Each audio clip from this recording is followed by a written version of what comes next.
तो बिरा खान तिली फेरी थे माशाल्लाह तिली दा कद सफेदे डेडा लाला ते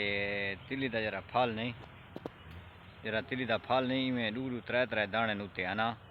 तिली दा रेट ही बहु है माशाल्लाह मैं सुना 30,000 रुपये ते बोरी है लेकिन सारी है ना कि 3 किले बनते पे तिली दे ना तकरीबन मैं को लगता 1.5 गड्डू मत्से निकसी तो सुने तिली वाले भाई बहु रहे आखिर ते एंड ए थिया खड़े 7-7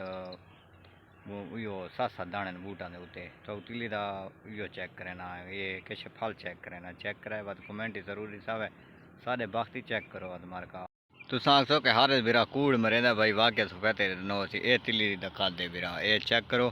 ते उत्ते फल चेक करो हाल देखो ये टिटा ने